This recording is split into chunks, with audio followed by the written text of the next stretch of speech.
Salut! Alors aujourd'hui on est le 23 octobre et je tourne cette vidéo pour qu'elle sorte le 25. Donc là encore une fois je suis très serré. Mais je vais essayer de... Tu vois ça c'est encore pas bien, il faudra le couper au montage. Je vais essayer donc de faire le montage dans la journée pour que ça sorte le 25 au matin. Donc il faut que je l'upload au maximum au plus tard le 24 au soir quoi. On dirait qu'on parle de Noël, le 24 au soir, le 25 au matin. Non, là, on est en octobre, on n'est pas en décembre, mais on est à 2 mois de Noël, du coup, donc ça s'approche quand même.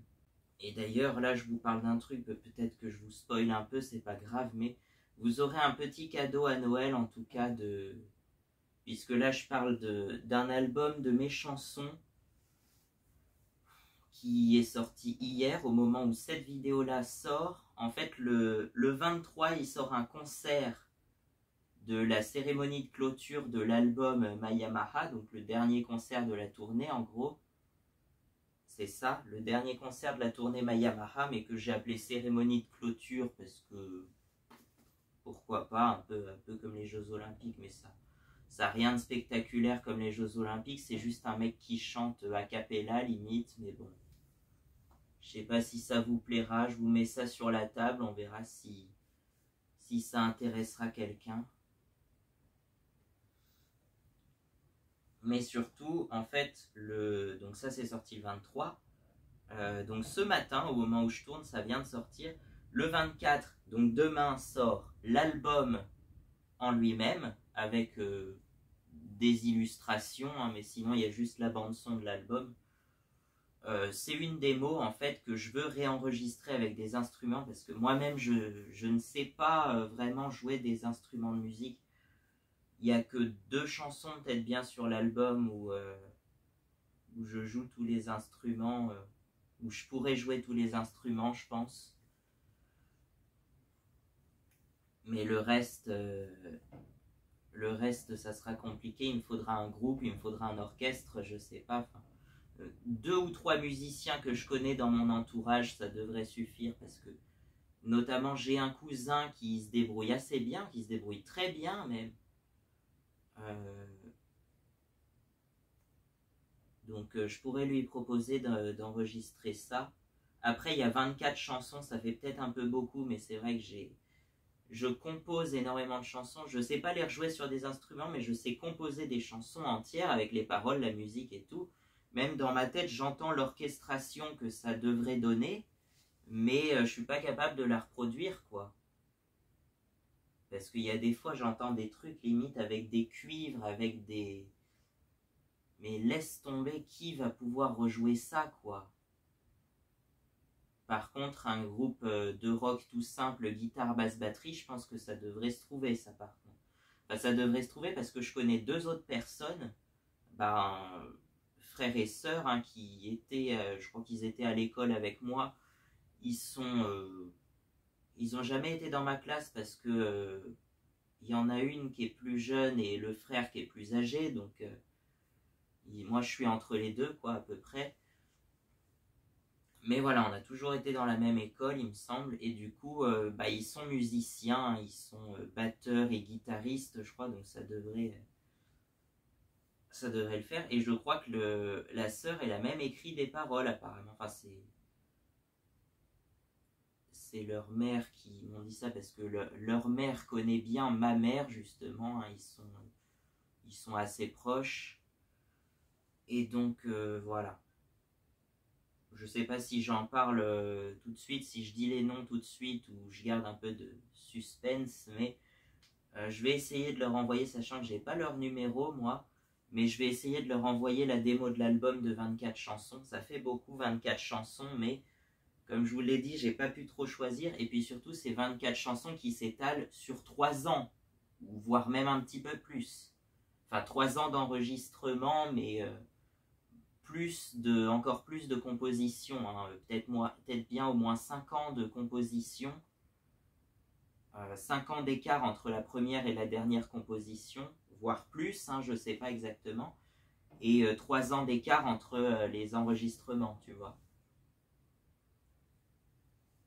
Et donc, c'est composé principalement des chansons de mon premier album, Natural Paradise, qui est sorti presque jour pour jour il y a 3 ans, le 22 octobre 2022, et Ma Yamaha, qui est sorti il y a 7 mois, jour pour jour à peu près, le 24 mars 2025. Voilà. Et pour moi, c'est mes 2 albums les plus importants. Alors c'est vrai que Deserve Paradise, c'est le premier, il a un peu mal vieilli, et je pense que je vais pas prendre toutes les chansons, hein. Seules quelques chansons d'entre elles, je vais oser les sortir.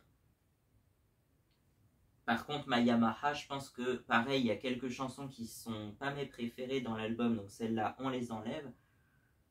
Mais on garde le meilleur de l'album. Et on rajoute à cela, en fait, quelques chansons qui sont sorties en single entre 2022 et 2025, mais qui n'apparaissent pas sur ces albums. Et parmi celles-ci, il y a la chanson dont je suis le plus fier, je pense. Non, non, je ne vais pas m'en aller sans toi. J'ai eu du mal à te trouver. Non, non, je ne vais pas m'en aller sans toi. Je sais bien que tu me manquerais. Voilà, une chanson, bon bien sûr une chanson d'une relation avec une moto, mais ça peut facilement s'adapter si tu veux l'exporter. Ça peut facilement s'adapter en histoire d'amour si tu veux, mais moi j'ai pas trop envie de chanter des silly love songs comme les appelait Paul McCartney, ou c'est John Lennon qui accusait Paul McCartney de chanter que des silly love songs, justement, des stupides chansons d'amour.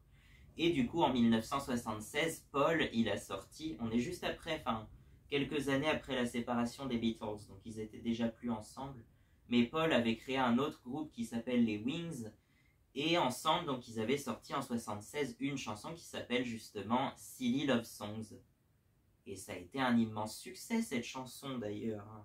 D'ailleurs, c'est de cette chanson qu'est tiré le nom de l'album Silly Quad Songs, album qui sortira en 2026, donc c'est mon prochain album, et qui est un peu un volume 3 de mes parodies de quad, plus ou moins, donc, mais peut-être en un peu plus mature, quoique l'enregistrement de l'album s'étale sur 2 ans et demi, donc voilà.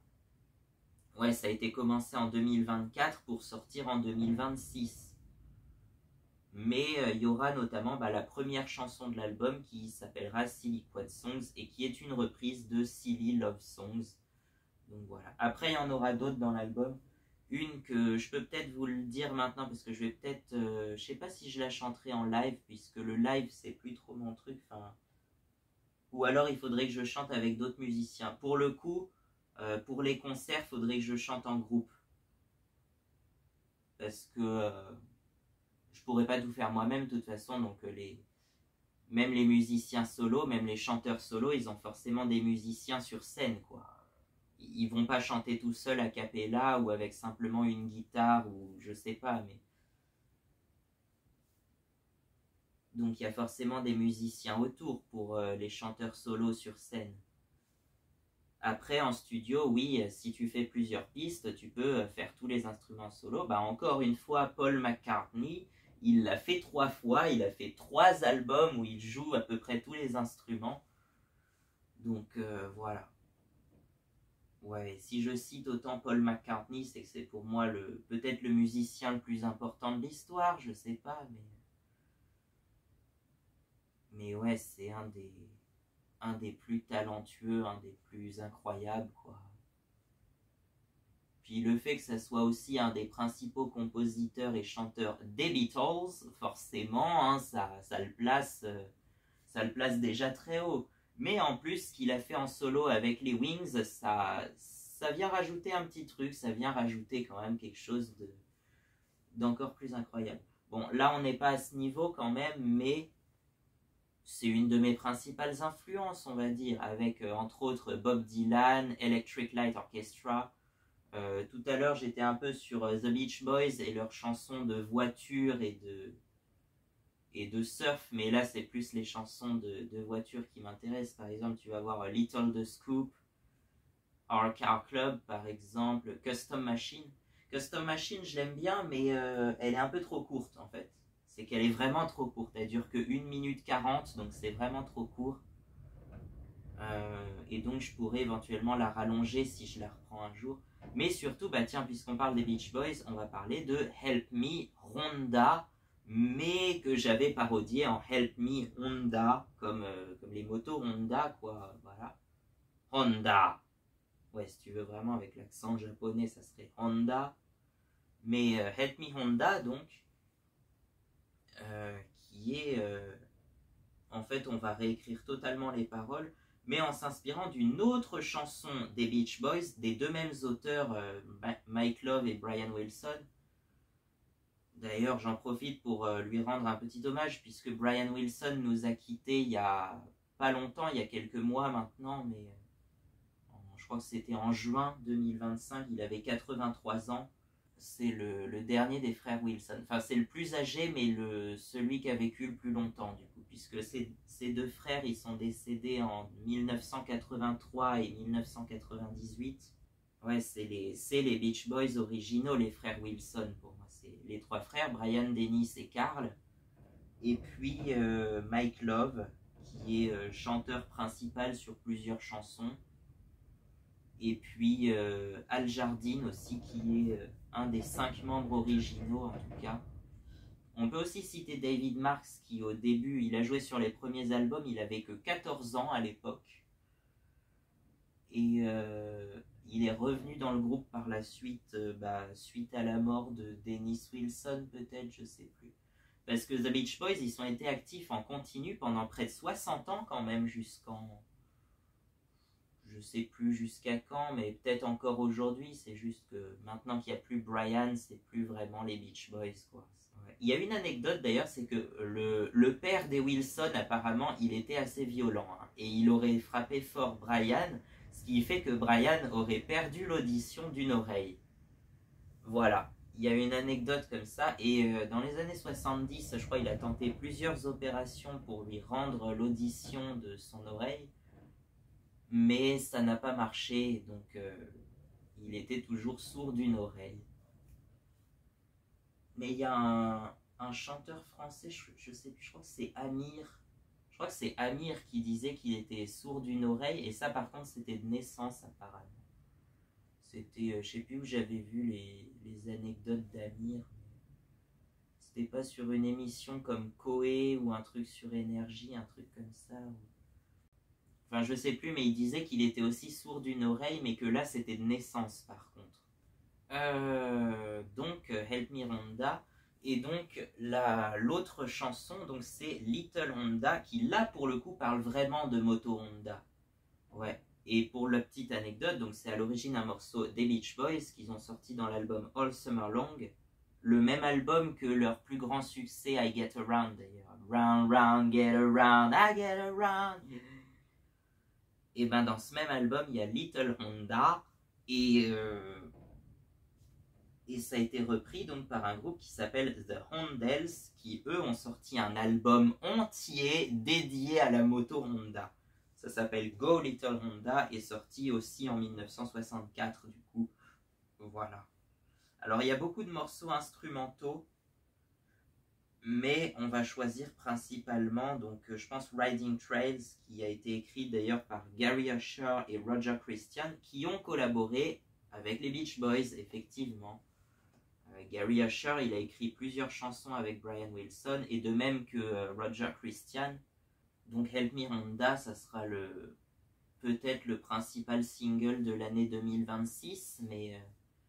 pour moi, Help Me Honda, c'est un morceau que j'attendais de faire depuis longtemps. J'ai toujours pas trouvé le temps de l'enregistrer, mais je me dis j'ai encore le temps. Là, par contre, il faudra que j'enregistre les 2 morceaux du mois de décembre, et peut-être... Ah bah si, un autre morceau phare dont je suis assez fier, mais que en fait j'ai pas terminé, Coming Back to Liverpool. Vous savez bien dire ce que ça veut dire, Coming Back to Liverpool, retour aux origines de Liverpool et à mes principales influences, les Beatles, mais pas que, hein, parce qu'à l'époque, en fait, il y avait toute une vague de groupes de Liverpool, comme Jerry and the Pacemakers, The Searchers, je sais plus s'ils sont de Liverpool, mais ils sont anglais, en tout cas. Après, il y a les Herman's Hermits, eux, ils sont de Manchester, c'est pas très très loin de Liverpool si on veut. The Foremost, déjà. En fait, tous ces groupes-là, ils ont repris pas mal de chansons que les Beatles avaient rejetées, en fait. C'est-à-dire que John et Paul, ils ont écrit énormément de chansons, et du coup, certaines, ils les ont données à d'autres groupes, comme Hello Little Girl, que John a donné à The Foremost, de même que I'm in Love, qui a été chanté par The Foremost. Et donc Billy J. Kramer and the Dakotas. Eux, ils ont chanté énormément de compositions que les Beatles n'ont pas intégrées à leurs albums ou leurs singles, notamment From a Window, Bad to Me aussi. Bad to Me, c'est une excellente chanson, je trouve. Attends que je me rappelle des paroles. The birds in the sky would be sad and lonely. Don't be bad to me, but if you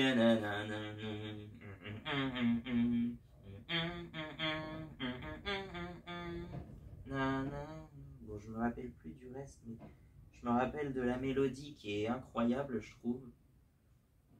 Et Cilla Black. Cilla Black, c'est pareil, une chanteuse solo, mais une chanteuse de Liverpool, qui a chanté entre autres It's for You, Love of the Loved ou encore Step Inside Love.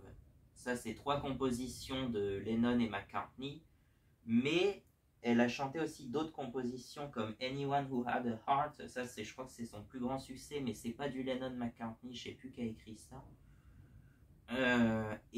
What the World Needs Now is Love, qui est une composition de Burt Bacharach et Hal David, je sais pas si je le prononce bien, qui ont beaucoup travaillé en fait avec Dionne Warwick. C'est eux qui ont écrit la plupart des chansons de Dionne Warwick, donc vous imaginez que cette chanson, elle a été chantée par Dionne Warwick, mais elle a été d'abord chantée par Jackie DeShannon.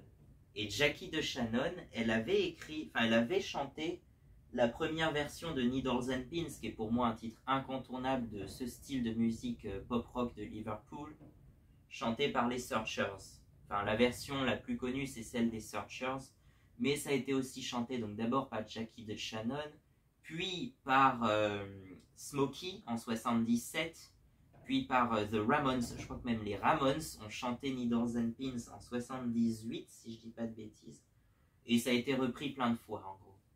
Même Petula Clark avait fait une version en français qui s'appelle La nuit n'en finit plus, mais qui était plus proche de celle de Jackie DeShannon, justement, donc je suis moins fan. Moi, je suis plus rock, je suis pas un peu Needles and Pins, alors que celle des Searchers, c'est Needles and Pins. C'est pas du tout la même chose, quoi. Ouais, rien qu'en changeant les arrangements, on peut arriver à 2 chansons limite différentes alors que c'est la même composition. Notamment The Birds. Alors, tiens, une anecdote que j'ai découvert il n'y a pas longtemps, alors que pour certains ça peut sembler évident. Dionne Warwick, ça serait la cousine de Whitney Houston. Voilà, juste ça. Donc, les Birds, c'est pareil, c'est un groupe californien mais qui reprend le style des Beatles sur des chansons de Bob Dylan.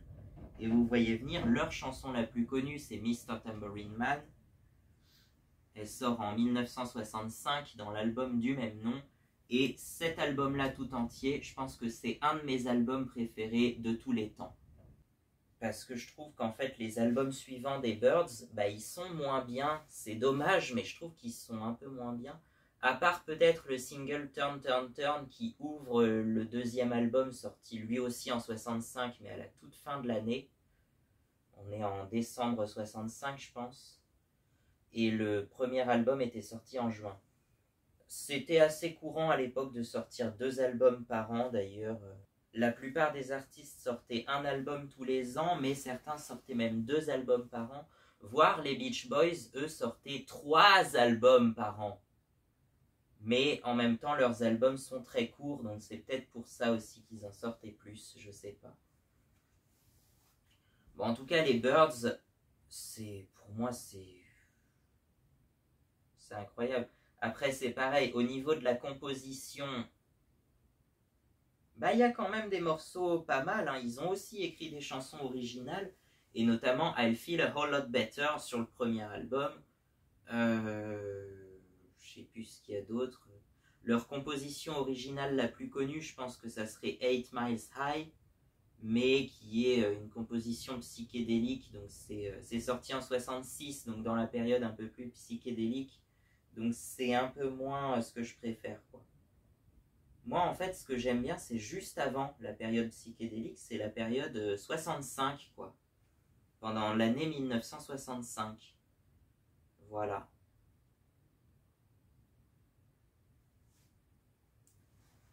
Et après, on a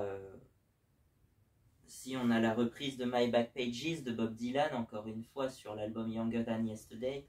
Mais encore une fois, Younger Than Yesterday, ça sonne très psychédélique, puisqu'il sort en janvier 67, je crois. C'est leur 4e album. Ou février 67, peut-être plutôt. Non, février 67, je crois. Un truc comme ça. Et donc, ben voilà, on en arrive là. Et puis, The Ballad of Easy Rider. Non, sur Yesterday and sur... putain, je vais y arriver. Younger Than Yesterday, sur cet album, il y a une chanson qui s'appelle Thoughts and Words, qui est effectivement très psychédélique, mais avec un fond pop. Un fond, tu vois, de pop rock d'avant 66, mais maquillé un peu de psychédélique. Donc je trouve qu'elle est pas mal finalement, Thoughts and Words. C'est une chanson qui est pas trop mal. I knew what you wanted to do. I knew what you wanted to do. On a l'utilisation aussi du backmasking, c'est-à-dire que certaines parties de guitare ont été jouées à l'envers. Et ça, c'est le cas. Le morceau qui a popularisé ça, c'est I'm Only Sleeping des Beatles, justement, qui a un solo de guitare à l'envers. Voilà. Mais il y a d'autres morceaux. Jimi Hendrix, par exemple, il sortira Castles Made of Sand avec un solo inversé aussi. Ou encore, je crois que le groupe s'appelle The First Edition. Donc c'est peut-être pas un groupe très connu. Ils avaient sorti le morceau I Just Dropped In to See What Condition My Condition Was In. Et dont l'intro est jouée à l'envers aussi. Voilà. C'est sorti soit à la toute fin de 67 ou au tout début de 68, je sais plus, quelque part par là. Donc là, on est à la période vraiment très psychédélique. Et en fait, à partir de la fin des années 60, on va avoir plein de genres musicaux qui vont émerger et qui vont partir dans tous les sens. Et puis, l'autre particularité, c'est la durée des chansons. Si tu regardes bien, il y a une année charnière, en fait, vraiment, c'est 1967. Parce que avant 1967, les chansons, elles étaient souvent très courtes, dépassant rarement les 3 minutes, ou alors 3 minutes 30 pour certaines. Mais c'était considéré comme long dès que ça dépassait 3 minutes, et la moyenne était environ à 2 minutes 30, quoi. La plupart des chansons pop qui sortaient en radio, elles faisaient 2 minutes 30, à peu près. Et bien, à partir de 67, ça s'est considérablement allongé pour que certaines dépassent les 4 minutes, voire même plus, voire même, par exemple, on a un morceau qui s'appelle Inagada Davida, qui dure 17 minutes. Voilà. Et puis on va avoir, oui, des morceaux de Pink Floyd, par exemple, qui dépassent les 20 minutes pour certains. Ou le cas de Thick as a Brick de Jethro Tull, qui dure 43 minutes. Parce qu'en fait, c'est un album entier composé d'une seule chanson. Voilà.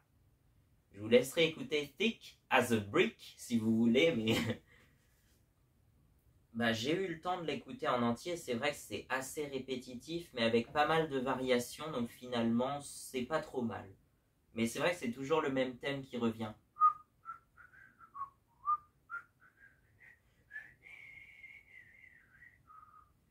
Je sais pas si vous l'entendrez, mais bon.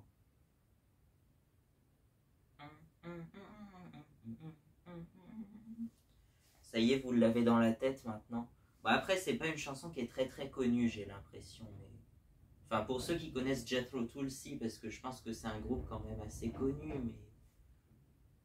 ouais, The Birds, il y a aussi The Ballad of Easy Rider que j'aime beaucoup, puisque ça parle... bah, pas vraiment explicitement, mais le titre fait référence à Easy Rider, qui est un film de moto assez connu, je crois, sorti en 1969. Et ce film, il a popularisé une chanson sortie un peu plus tôt qui s'appelle Born to Be Wild de Steppenwolf. Et ça, je suis sûr que vous connaissez parce que la chanson est hyper connue. Born to be wild.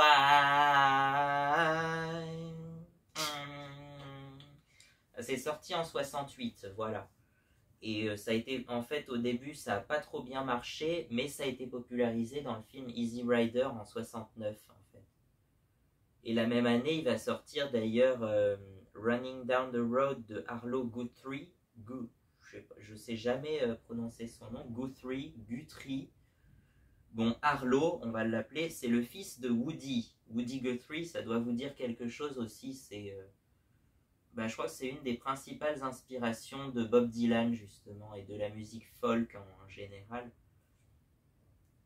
Woody Guthrie, Pete Seeger, et puis après Bob Dylan. Mais Bob Dylan, il est beaucoup plus jeune que les deux, Woody et Pete Seeger.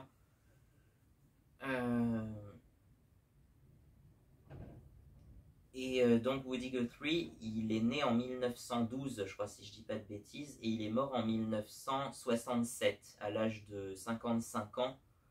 Je sais plus, il avait une maladie, je sais plus exactement.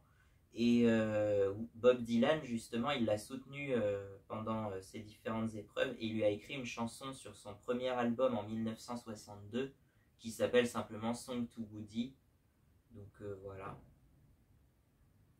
Et donc Woody, il a eu un fils, il a peut-être eu d'autres enfants, mais un fils qui s'appelle Arlo.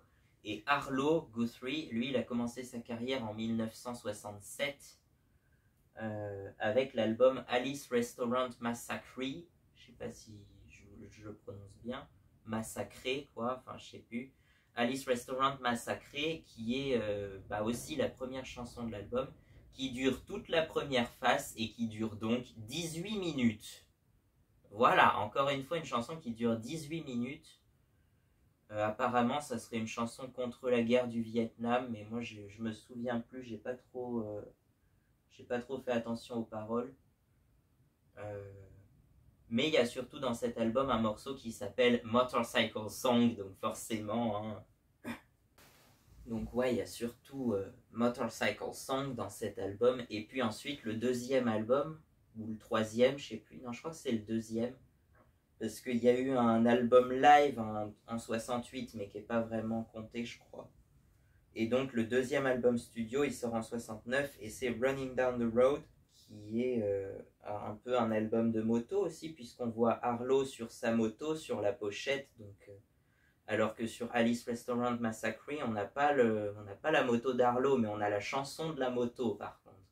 Mais voilà, on a Arlo sur sa moto, et puis on a pareil 10 ou 12 chansons, je sais plus. Dont notamment Coming into Los Angeles, qui est un morceau assez connu, je crois. Et puis la dernière chanson de l'album, qui donne son nom à l'album, Running Down the Road, qui est pour le coup assez psychédélique aussi, hein, avec, je sais plus, des instrumentations un peu... Bon, tout ça pour dire, voilà, ça c'est un peu mes principales influences, j'ai envie de dire. Je sais pas. Mais on va revenir à l'album, puisque l'album en question, qui pour l'instant, moi je l'avais appelé Albertus Mayamaha, parce que je prévoyais en fait éventuellement de changer de nom en Albertus, puisque Mayamaha c'était plus un nom... c'est pas vraiment un nom parodique, non, ça peut être pris comme nom sérieux aussi, mais je sais pas. Mais en fait, Mayamaha, ça serait plutôt le nom du projet musical, alors que Albertus, ce serait plus le nom de moi, c'est moi Albertus en fait. Et donc les albums sous le nom Albertus seraient beaucoup plus authentiques, on va dire. Et donc là, en fait, ça sous-entendrait que c'est Albertus qui interprète l'album Maya Maha. C'est Maya Maha joué par Albertus. En gros, c'est ça. C'est Maya Maha par Albertus, ou Albertus Maya Maha. C'est pour ça que j'ai juste pris la pochette de Maya Maha, mais j'ai ajouté Albertus écrit en vert juste au-dessus. Et en fait, c'est au cas où, si l'album sort sur un vrai disque physique, là pour le coup, je pense que j'utiliserai plus le nom Albertus pour mes albums en format matériel. Et donc, celui-là serait Maya Maha par Albertus, parce que j'ai bien envie de le sortir en format matériel aussi. Par contre, il y aura un album original considéré comme l'album vraiment d'Albertus et qui s'appellera juste Albertus, du coup, sans mention de Maya Maha. Ou alors, mais de toute façon, si je reprends Maya Maha ou Non, je ne vais pas m'en aller sans toi, je ne sais même pas si ça serait utile puisque c'est deux chansons qui seraient déjà dans Maya Maha par Albertus, donc... L'autre projet, ça serait éventuellement Albertus and the Minis, ou simplement The Minis, où là, ça serait justement un album vraiment dans le style des Beatles ou de tout ce qu'on a vu avant, quoi. Dans un style très années 60 et avec le son caractéristique de la guitare à 12 cordes. Apparemment, c'est ça qui donne le son que j'adore, donc... il faudrait juste trouver un musicien qui joue de la guitare à 12 cordes, mais sinon... et qui saurait me refaire des riffs un peu Beatles à la Ticket to Ride, par exemple. Voilà, Ticket to Ride, c'est absolument un classique. C'est le morceau de base, quoi. Enfin, voilà. Et peut-être même qu'elle sera reprise dans cet album si l'album sort. Bon, l'album s'appellera soit Albertus and the Minis, soit pour changer Coming Back to Liverpool, comme la chanson que je sortirai normalement en janvier 2026. Et ouais, bah... il y aura aussi un album, ce que j'appelle un album de type V8, c'est-à-dire un album 8 faces, un équivalent de quadruple album, sur toutes les chansons un peu de style Liverpool, de style un peu Beatles, de style comme ça, quoi. Et toutes ces chansons-là, il y en aurait à peu près une cinquantaine, donc de quoi remplir l'équivalent de 4 albums. Et ça serait un peu un projet comme V8, comme Songs for a Road Trip. Songs for a Road Trip, en fait, c'est les prémices d'un album V8 qui sortira en 2029, puisque je voulais que... Enfin, j'avais imaginé ça en 2024, hein, donc 5 ans avant qu'il sorte. Maintenant, il me reste un peu plus de 3 ans. Et donc, V8 sera un album donc, qui sortira en 2029. Un album qui sera composé de 48 chansons réparties sur 4 disques ou 8 faces. Donc là, pour le coup, je ne sais pas si ça sortira sur format matériel, mais sur YouTube, ça sortira, c'est sûr. En gros, toutes les chansons, chaque face correspondra à un thème, plus ou moins. Il y aura 48 chansons, puisque d'ici là, j'aurai écrit beaucoup de chansons. Et donc, je pense qu'il y en aura assez pour remplir 48 pistes. Voilà. De même que pour l'album de 2028, où là, je ne sais pas trop ce que je vais faire, c'est la soupape, c'est la piste creuse, la carte blanche. Peut-être que 2028 sera d'ailleurs mon premier album avec considérablement des vrais instruments, puisque je vais peut-être embaucher des musiciens pour cet album de 2028, je sais pas, et ce serait donc le premier à sortir sur ma chaîne avec des... J'ai bien envie que ce soit ça. Et puis entre deux, l'album de 2027 qui est le dernier de, je dis mon contrat de 6 albums, mais en vrai j'ai aucun contrat, je fais ça par passion. Mais c'est juste que j'avais imaginé ça depuis 2022, donc là pareil 5 ans en avance. Et que donc l'album de 2027 serait un triple album, encore une fois, voilà, avec 34 chansons. Des chansons qui s'étaleront sur une période de composition de jusqu'à 10 ans, quoi. Puisque certaines remontent à 2017, je sais pas, mais 2019, c'est sûr.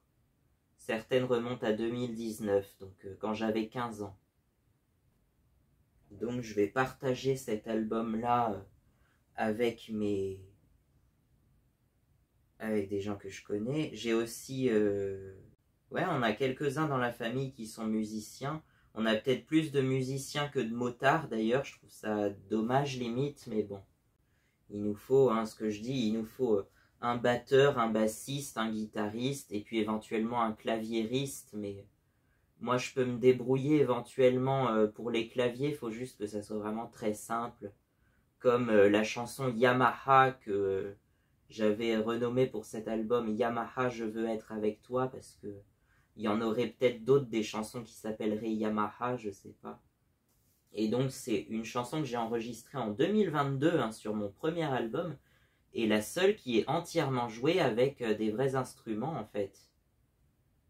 Mais de manière très simple, et il y a même une partie chantée a cappella, parce que j'ai pas trouvé l'instrumentation qui irait vraiment, mais c'est une partie qui est très courte.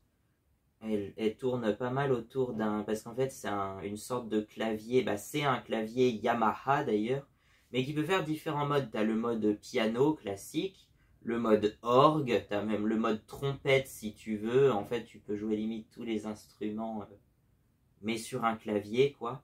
Et donc le mode orgue, ça, je trouvais que ça sonnait bien déjà, et que ça rappelait peut-être l'origine de Yamaha qui était une fabrique d'orgue à l'origine. Donc c'est pour ça en fait. Et donc effectivement, toutes les chansons, c'est des chansons qui existent déjà, que j'ai déjà sorties, à l'exception de la dernière chanson en fait que j'ai recréée de toutes pièces plus ou moins, mais à partir des morceaux des dernières chansons, justement des 2 albums clés. Donc voilà. Et encore, j'ai remarqué dans les paroles de certaines chansons qu'il est fait mention de date et de durée surtout. Et ça, faudrait corriger ça parce que je veux que ça soit un album intemporel en fait. C'est pour ça que j'ai repris aucune chanson d'ailleurs de God Save the Quad, qui est un album très actuel et donc voilà, comme un journal quoi. Alors que les autres sont un peu plus intemporels, mais par exemple, ouais, dans Non, non, je ne vais pas m'en aller sans toi, je chante ça fait déjà presque 1 an qu'elle est là. Et cette phrase-là, elle est plus bonne puisque ça faisait 1 an au moment où la chanson est sortie, c'est-à-dire en avril 2024, sachant que ma Yamaha, la XTX, elle est arrivée le 28 avril 2023. Et le single original Non, non, je ne vais pas m'en aller sans toi est sorti le 20 avril 2024, je crois, donc presque 1 an après, c'est pour ça. Donc là, effectivement, ça colle, mais aujourd'hui, ça fait presque 3 ans, enfin, ça va faire 3 ans en 2026, là, ça fait 2 ans et demi, on peut dire, ça fait 2 ans et demi, et donc, voilà, quoi, il faut adapter ça, donc ça fait déjà longtemps qu'elle est là, par exemple, tu peux chanter ça à la place, à voir, on verra. Mais de toute façon, les paroles seront ajustées. Là, j'ai modifié que très peu les paroles. Il y en a certaines, je crois qu'il y a peut-être 2 ou 3 chansons où je les ai réécrites en français, notamment Ma Yamaha. Mais je pense que Ma Yamaha, en fait, ça sonne mieux en anglais qu'en français. Et je vais la chanter quand même en anglais. Par contre, Kiss Bee, je peux la chanter en français. Parce que le Kiss Bee, c'est français, c'est de chez Peugeot quand même. Et voilà quoi. Il y a La Chance en chanson aussi qui ouvre le double album. Ça, c'est une chanson justement pour me faire connaître, pour la proposer et pour décrire qui je suis. Donc je sais pas si elle va rester. Après c'est peut-être ça aussi, hein. Il y aura peut-être de nouvelles chansons, il y aura peut-être... Mais c'est vrai que oui, la dernière chanson que j'ai appelée Méditation, je veux une chanson un peu de méditation, une chanson calme, une chanson de repos, une chanson qui dure assez longue, hein, qui dépasse les 6 minutes. J'avais dit environ 6 minutes 45. Et ouais, une chanson comme ça, parfaite pour clôturer l'album, quoi. Et puis avec, comme j'aime bien, oui, ce qu'ils appellent la technique du backmasking, c'est-à-dire d'enregistrer, ça peut être des voix comme des parties de guitare aussi, mais de les passer à l'envers, donc. Et là, en fait, l'idée, c'est à la fin de chaque album, parce que j'ai un peu fait, oui, à la fin de chaque album, j'ai enregistré un court message à l'envers qui dit est-ce que tu as apprécié l'album? Et juste après, vous jouez l'album à l'envers ou un truc comme ça, quoi. Et puis de cacher quelques phrases à l'envers dans certaines chansons aussi, mais innocentes. On va pas cacher des trucs qui font flipper, on va cacher plutôt des choses innocentes et voire humoristiques en fait. D'ailleurs, l'album de 2027, que je sais toujours pas son titre, mais je pense que ça tournera autour de Mother Nature. L'album de 2027, il y aura beaucoup de backmasking dedans. Je sais pas exactement, mais il y aura beaucoup de backmasking, à la fois comme technique artistique et pour cacher des messages aussi. Mais des messages tout à fait innocents, hein, je le dis d'avance. Je sais pas ce que ça donne, mais j'espère que ça vous plaira. Et comme je le dis, tant pis, l'album, je le pose sur la table. Je veux juste l'enregistrer, en fait, pour ne pas le perdre, en fait. Ne pas que ça tombe dans l'oubli. Et si ça se vend pas, c'est pas grave, mais qu'il y ait peut-être au moins un exemplaire en format matériel qui sera gardé précieusement. Ça se trouve, dans 50 ans, ça se vendra aux enchères, je sais pas. Mais on verra. Je pense que je pourrais avoir une carrière de chanteur, mais je voudrais pas être trop connu. Peut-être un petit succès local à la rigueur, ou pour animer les fêtes. Il y en a plein qui font ça, qui vont animer des campings. Ils vont animer des campings, ils vont chanter dans les campings ou dans les fêtes, dans les lieux touristiques. Moi, mon rêve, si j'avais pas cette peur du monde, si j'avais pas cette... ce que les gens vont appeler la phobie sociale en quelque sorte, mais bah, si j'avais pas cette peur de rencontrer du gens, je le ferais volontiers, un concert de Noël sous la neige, forcément ça sera dans la station, l'endroit où je passe Noël depuis plus de 10 ans maintenant. Donc vous commencez à connaître Saint-François-Longchamp, peut-être que ça vous dit quelque chose. Et ben, vous avez peut-être une chance de me retrouver là-bas si vous me connaissez. Et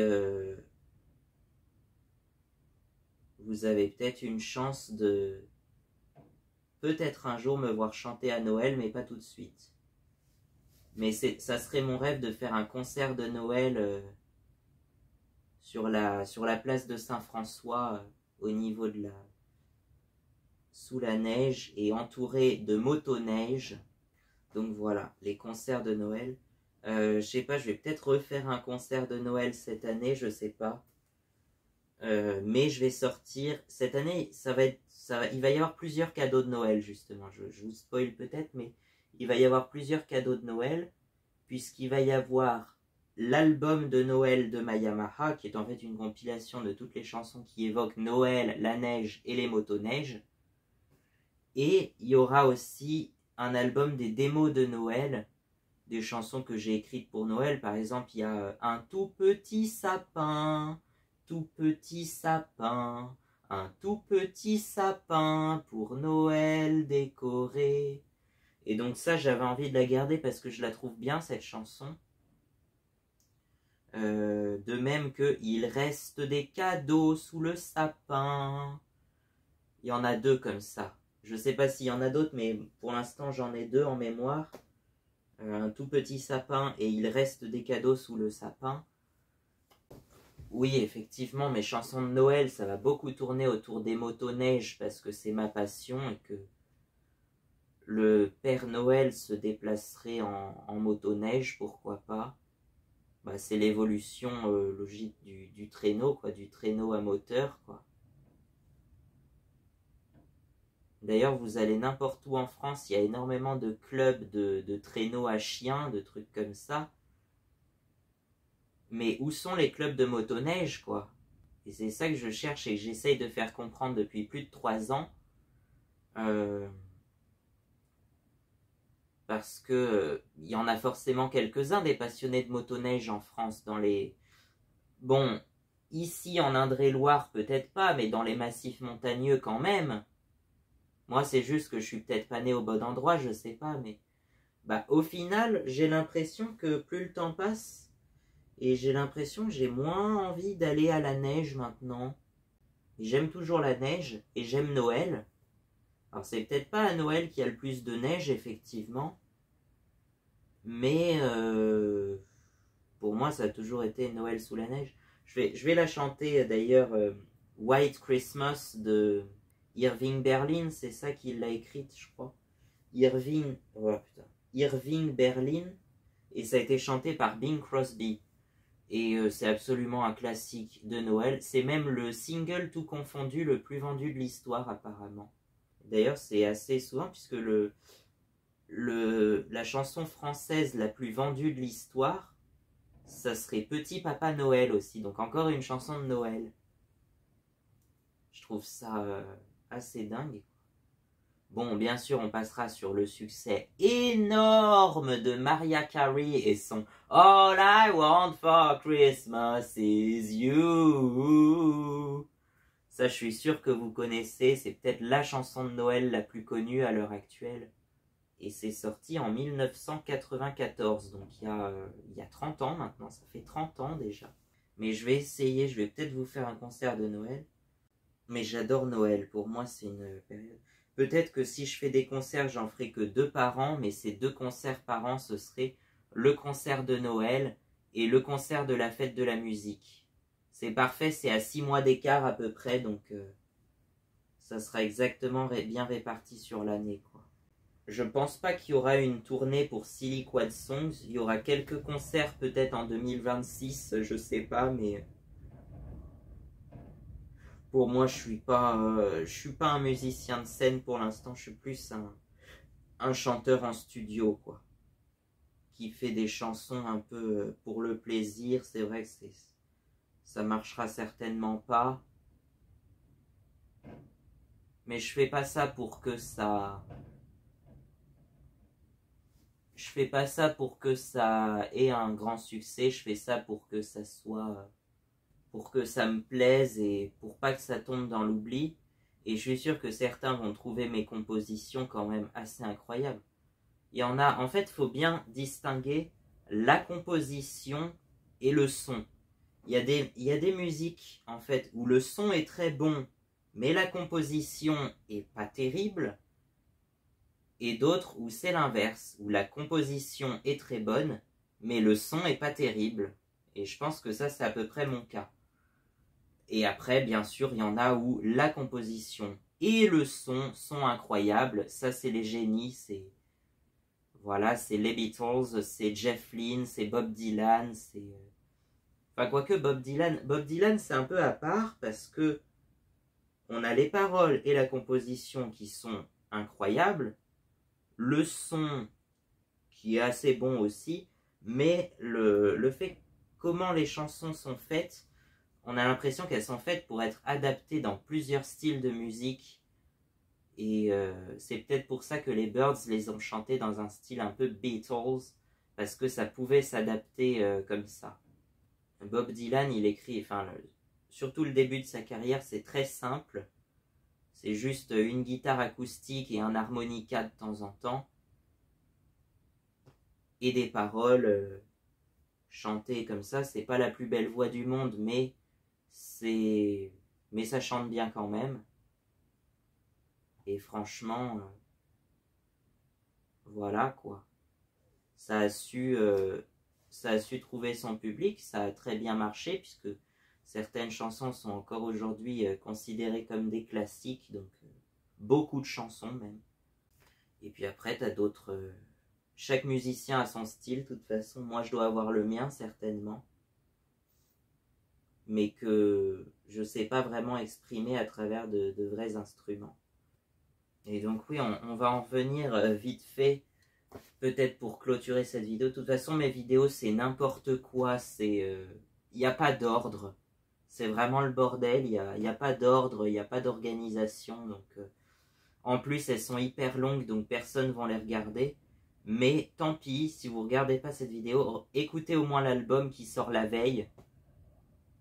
Et faites votre avis là-dessus. Ça plaira pas à tout le monde, c'est certain, mais essayez de le partager pour que ça tombe au moins sur une personne à qui ça va plaire. Voilà. On verra en fonction du nombre de likes que j'ai, mais de toute façon, la plupart des vidéos font 0 like et 0 dislike, donc c'est neutre. Il y en a quelques-unes qui font 1 like de temps en temps. On verra, je pense que l'album va récolter au maximum 3 likes, c'est déjà bien. Et puis voilà. Et donc l'idée, ça serait effectivement, comme je ne sais que chanter, mais par contre je sais composer, de former un groupe. Mais par contre, il faudra que le groupe tienne et accepte que ça soit moi le chanteur et compositeur principal. Mais par contre, c'est ce qu'on m'a dit, parce que je connais quelqu'un qui est un peu musicien, effectivement, et il m'a dit, des fois, tu trouves dans les autres membres du groupe une idée comme ça qui te dit « Ah oui, j'y avais pas pensé. Je vais la remettre de côté. » Enfin, il peut y avoir d'autres membres qui apportent des idées sympas et que ça donne une autre touche à la chanson, effectivement, parce que s'il n'y a qu'une seule personne, c'est peut-être bien toujours la même chose.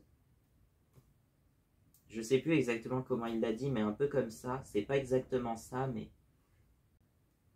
En tout cas, l'album sort demain.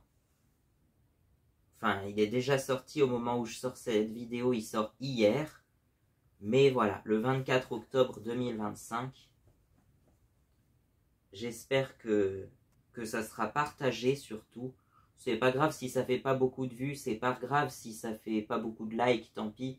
Mais partagez-le au moins pour que ça tombe au moins sur une personne à qui ça plaît. Et moi-même, je vais le partager avec tous ceux que je connais qui font un peu de la musique, quoi.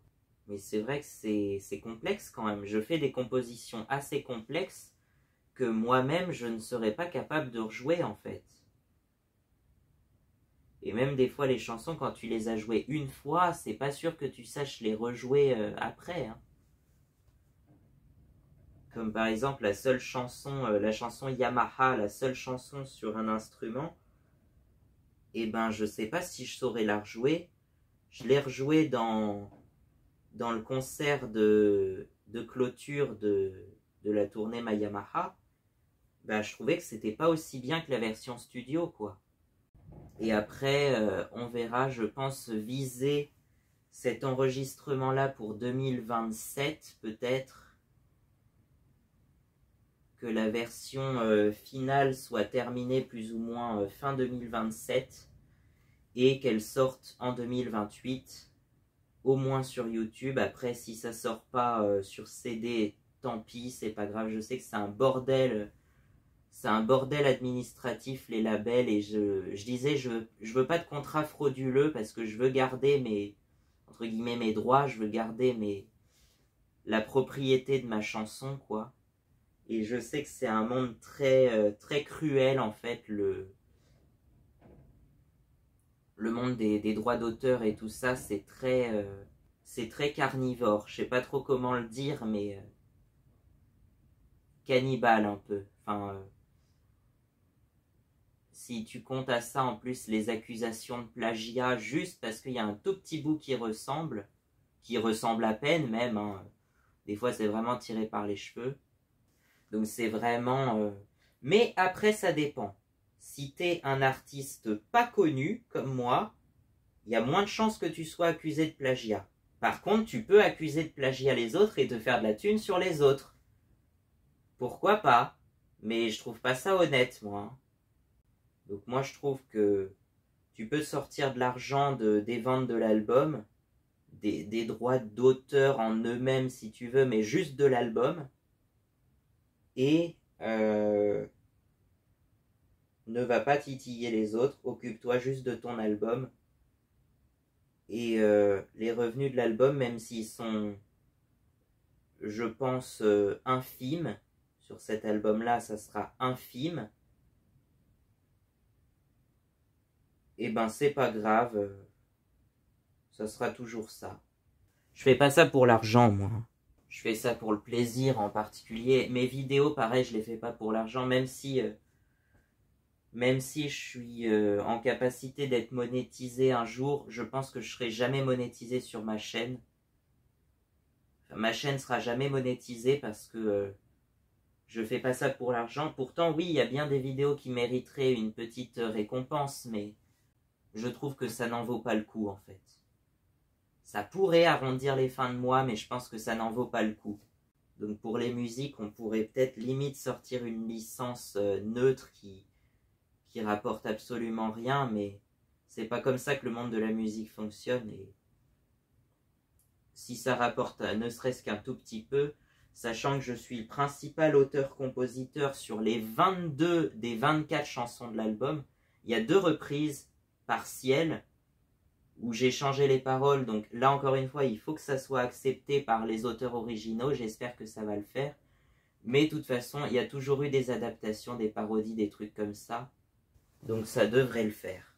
Et puis je pense que mes idées finalement sont assez bonnes.